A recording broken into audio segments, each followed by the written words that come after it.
What's going on, everyone? Thanks for clicking on the video, and today we're going to be checking out Sine Mora Ex on the Nintendo Switch. Let's go! Alright guys, so we're just going to jump straight into the very first campaign mission of Sine Mora Ex. I just got done with the actual tutorial that sort of explains how the early game mechanics work, as well as like item pickups and time manipulation. Very important stuff that you need to know, and I highly recommend you do check out the tutorial because it's very, very important. So I guess we're just jumping straight into it.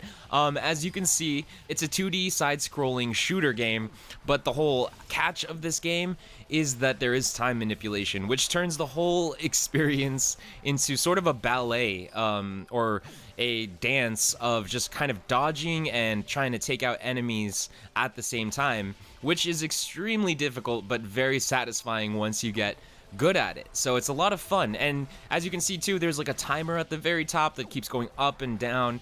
That's kind of my health bar. That's actually exactly my health bar. So if that timer hits 0, then I essentially die and have to start over. But every single time I kill an enemy, then my timer goes up by a little bit. So it's pretty cool. I mean, it's constantly got you on your toes. It's constantly got you looking at the clock, racing the clock, I guess you could say, just to stay alive, which is kind of refreshing.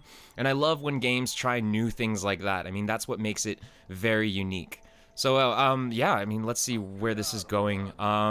I guess we're kind of you never really shift planes in this game. You always stay in that side-scrolling 2D mode, but sometimes you'll get like a cool cinematic like that where it just kind of warps over. So it looks really cool. Like the whole cinematography in this game is very nice. Whoa, okay, I guess that's like a boss, Kolobok. How are you supposed to dodge that? That is an insane laser beam. Guess you can't really dodge it. Alright, that's a pretty sweet sub-power. I guess I could probably take him out with that thing.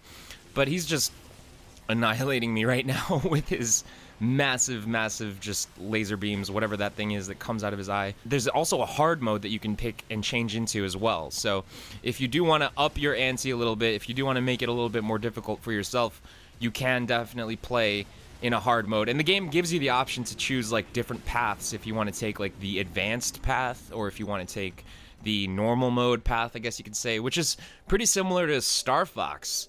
And I thought that was really interesting because this game is a little bit like Star Fox in that you play as animal pilots who fly around in, I guess, airplanes and are trying to save their planet. But these animal pilots are like having the worst day of their lives, and they curse a lot, and there's just a lot of drama in this game. But it seems to be really interesting. Like the story seems to be developing pretty nicely, and the game is available as well, and has been available for a while on like PlayStation Vita and some other platforms as well. So there's a good chance that you might have already seen some gameplay or just even played this game yourself. But it does run incredibly well on Switch. I mean, this is one of those games that I feel like is probably best played on a console like Switch, because you have the option to go into TV mode or just take it with you on the go. And this is definitely that pick up and play type experience.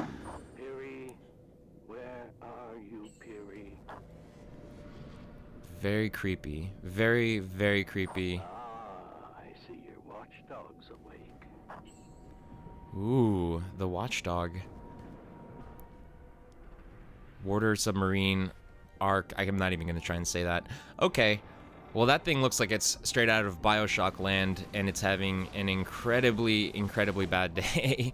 Let's try and dodge it and stay alive. Somehow, when you slow down time, it looks like the game is a little bit more forgiving about passing through bullets. Like, I'm obviously making contact, I guess, but it's not registering as a hit.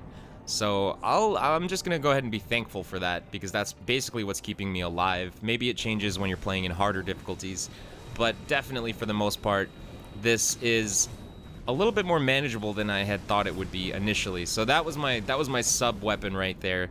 Did some massive damage to this boss right here, and I guess we're going into a second phase. There's some cannons opening up on his side. Oh man. All right. Well, we'll try and stay alive. Thankfully, I got that time boost, or that health boost, at the beginning of the stage. Otherwise, I would have been annihilated right in the beginning. And I'm getting some pretty decent power-ups as you go. The red orbs right there actually power up my weapon. So the more of them that I collect, the stronger I get. Obviously, you can't get every single one of them that fly by, otherwise you're probably gonna get exploded yourself, but I guess I had enough to take him out, so that's good. Is there one more form? I'm guessing there's one more form. It doesn't feel like this is the end. Oh, okay. Just a whole swarm of missiles. This is what I was talking about with the whole, like, ballet aspect of the game. It's just, you're constantly moving around, you're constantly dancing around, and it's very, very, very scary when the time is low and, you know, the pressure is on to survive and to take out these enemies to keep yourself going. So he's showing me his backside now. I'm hoping that he doesn't start farting all over my ship, because that sounds like it would be painful. Okay, I guess he is farting all over my ship. That's nice. Is he pushing those mines away from me, though? Maybe that's actually helping. But irregardless, I know I'm pretty sure I have to take out his actual cannons on the back. Let's see if we can lower those health bars as much as... Is there, like, a safe spot right there? I guess if I hang out here, I won't... Never mind. If you go too close to the wall, you definitely take damage. So don't get too close to the walls. So let's see, there's no other thing that I can do other than just go for it, so we're gonna go for it. We got 20 seconds, about 20 seconds left. I wasted a bunch of time just sitting there, so if you do just sit around, you're technically just dying constantly as you waste time hiding, so that's not gonna work for you. You have to be aggressive in this game, and you have to go for it, otherwise it's not gonna work. So let's see, just open up that last little jet there, and I should be able to take him out. Perfect. There we go. Time, mass, stabilized. I think this is a perfect time to switch over into, I guess, tabletop mode. That seems to work much better than handheld mode. So let's go ahead and switch over and see how the game runs in tabletop mode for the next part of the game.